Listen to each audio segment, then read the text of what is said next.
Good morning, I'm Landry Jones, Conservation Grazing Specialist for MFA Incorporated. We're back out here at Drexel Atkinson's farm in Dade County, Missouri, and I just really wanted to highlight what's going on here in this field. A few weeks ago we were out here and we're getting some video and showing folks the advantages of what these guys are doing out here, essentially coming in here, treating the fescue the first spring, drilling it right after they get done treating the fescue, and essentially they're able to use that warm season grass that following year. This field is the second year of growing, and you can see the production that this field's putting on, and Drexel's able to utilize this growth. And so Drexel, I appreciate you meeting with me again today. I really wanted to kind of highlight what this field's capable of doing the second year. You know, the biggest worry, the biggest complaint that I hear from producers is that downtime. You know, I've heard even professionals, you know, several years ago, we had to wait almost 3 years before we could really start utilizing this native warm season grass. You know, we're spraying it, we're spraying it once or twice before we plant, and then we're planting it, and then we're maintaining it the first year, and the second year maybe get some use out of it, and then that third year you can really start utilizing it. And this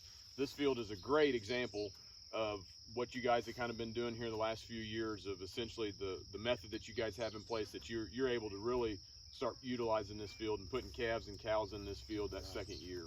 Absolutely. So, you know, we were out here a few weeks ago, as you mentioned, and we were talking about the establishment of this field.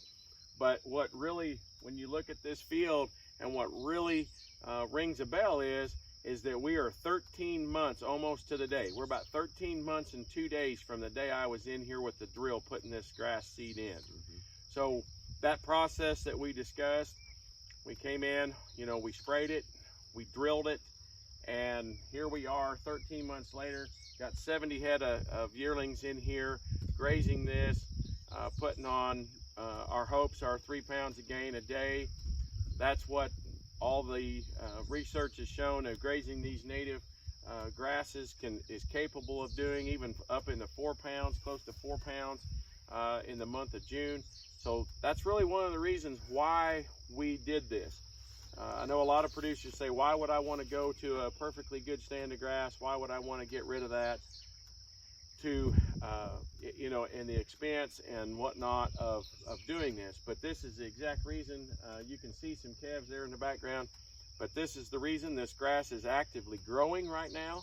Our fescue is dormant, so sure, we can get some pretty good, you know, some decent gains on early fescue, but right now fescue is kind of kaput. So we're looking for something that we can graze the cows and calves on during the summer months, really hitting the latter part of June, July, and August, and that's when this grass really shines. It really does its job, and we're able to get there in a year.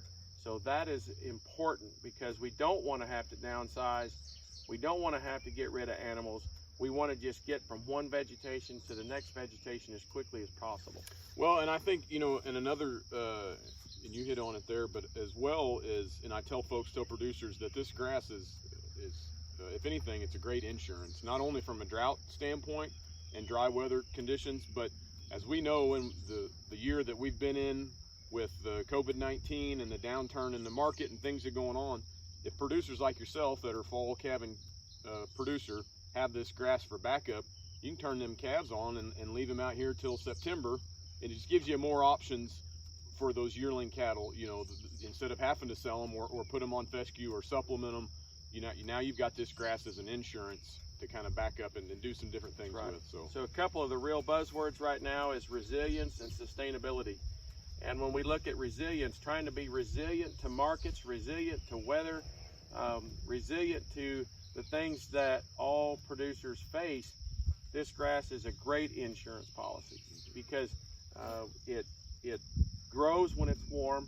It uses a lot less moisture, so we have resilience in the weather. And as you mentioned, we don't have to sell. We've got something good. We can maintain gain, and we're not going backwards, so we can actually keep the calves and hopefully ride some market things out if we need to. So absolutely good points. Is, you know, the resiliency and the sustainability. And when we think about sustainability and the economics of that word, means that I'm getting gain without having to buy a lot of inputs. So this, we might just mention that what we're looking at here, this was burned this year, but no fertilizer, no amendments, nothing purchased other than just a burn this spring. Yeah. So we've done this without a lot of expenditures. Yeah, yeah, and that's a very important topic to hit on as well. Is that, you know, this grass produces with very minimal inputs, and there's nothing this time of year in the summertime that you could have on your farm growing that's going to be able to produce the tonnage and put pounds on calves that this native grass can do. Absolutely, absolutely. Well, I appreciate you meeting with me today, and I just wanted to really highlight and stress the points here that we talked about, that what this native grass can do, and especially for a group of calves. So Absolutely. appreciate it. Yep, thank you. Folks, look forward to some other videos coming in the future. Thanks.